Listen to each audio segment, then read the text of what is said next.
नमस्कार, मैं रश्मि प्रभाकर और आप देख रहे हैं एटीएस न्यूज 11। आज की ताजा खबर बिहार के समस्त जिलों से, देखिए इसकी खास रिपोर्ट। जी बताइए। कल शाम में ऐसी सूचना मिली कि कुछ मोटरसाइकिल चोर गिरोह के सदस्य इमामगंज थाना क्षेत्र के रानीगंज बस स्टैंड के पास चोरी का मोटरसाइकिल खरीद बिक्री के लिए इकट्ठा हुए हैं। इस सूचना के सत्यापन तथा आवश्यक कार्रवाई के लिए एसडीपीओ इमामगंज के नेतृत्व में एक विशेष टीम का गठन किया गया। इसमें एसडीपीओ इमामगंज तथा इमामगंज थाना के अन्य पुलिस पदाधिकारी और कर्मी शामिल थे तथा टेक्निकल टीम के जो पदाधिकारी कर्मी शामिल थे। इनके द्वारा जब वहाँ पर रेड किया गया तो वहाँ पर एक पुलिस को देख करके जो कुछ लोग भागने लगे, जिसमें से एक विधि विरुद्ध बालक को वहाँ पर निरुद्ध किया गया और साथ ही साथ उसके पास से बस स्टैंड में खड़ी एक केटीएम मोटरसाइकिल को बरामद किया गया। उक्त विधि विरुद्ध बालक के द्वारा ऐसा बताया गया कि जो भागने वाला व्यक्ति का नाम सौरभ कुमार है और वो किशुनी चक में किराए के मकान में रहता है और उसी से उसके द्वारा मोटरसाइकिल लेने की बात बताई गई।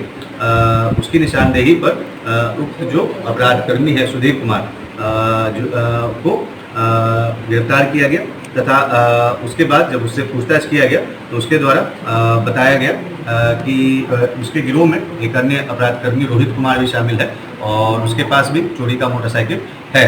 तो इस सूचना के पर जब पुलिस के द्वारा रेड किया गया तो उसके पास से रोहित कुमार को गिरफ्तार किया गया और उसके पास से एक ग्लैमर मोटरसाइकिल और एक अपाचे मोटरसाइकिल को बरामद किया गया है और उसकी पुनः रोहित कुमार की निशानदेही पर उसके गिरोह में उसके अन्य सहयोगियों के यहाँ भी जब छापेमारी किया गया तो उसके सहयोगी तो फरार पाए गए, लेकिन उसके पास से भी एक चोरी का बुलेट मोटरसाइकिल बरामद किया गया है। इस प्रकार से इस गिरोह के 2 अपराध कर्मियों को गिरफ्तार किया गया है तथा एक विधि विरुद्ध बालक को निरुद्ध किया गया है और उनके पास से काफ़ी जो कीमती मोटरसाइकिल्स हैं उनको बरामद किया गया है, जिसमें एक केटीएम मोटरसाइकिल है जिसका अनुमानित मूल्य लगभग 2.5 लाख के आसपास बताया जा रहा है। एक बुलेट मोटरसाइकिल है जिसका अनुमानित मूल्य लगभग 1.5 लाख के आसपास बताया जा रहा है तथा 2 अन्य मोटरसाइकिल हैं जिसमें एक ग्लैमर मोटरसाइकिल है और एक अपाची मोटरसाइकिल है। तो इस प्रकार से 4 मोटरसाइकिल जो है वो बरामद किए गए हैं और 2 अपराध कर्मियों की गिरफ्तारी हुई है और एक विधि विरुद्ध बालक को निरुद्ध किया गया है। इस गिरोह में और भी अन्य कुछ सदस्य हैं जो अभी फरार है, उनकी भी जल्द से जल्द गिरफ्तारी की जाएगी।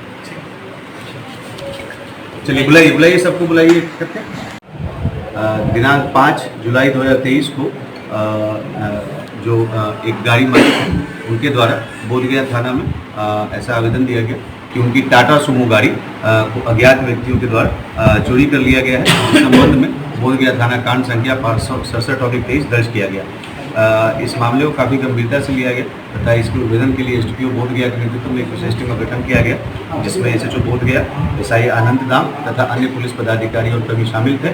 इनके द्वारा जब सबसे पहले सीसीटीवी फुटेज घटनास्थल के आसपास का अवलोकन किया गया तो उसमें पाया गया कि एक रेनॉल्ट क्विड गाड़ी से कुछ अज्ञात जो चोरी करने वाले लोग हैं वो आए थे और चोरी करने के बाद उक्त वाहन को लेकर के चले गए थे। उसके बाद पुलिस के द्वारा जब अनुसंधान किया गया तो उसके जो उक्त जो वाहन के मालिक हैं चंदन कुमार, जो कि अतरी थाना के रहने वाले हैं और अब वर्तमान में मगध मेडिकल थाना क्षेत्र में रह रहे थे, उनकी गिरफ्तारी की गई और उसके द्वारा बताया गया कि उसके द्वारा इस घटना को अंजाम अपने एक मित्र के साथ मिलकर के दिया गया है जिसका नाम देवनंदन यादव है।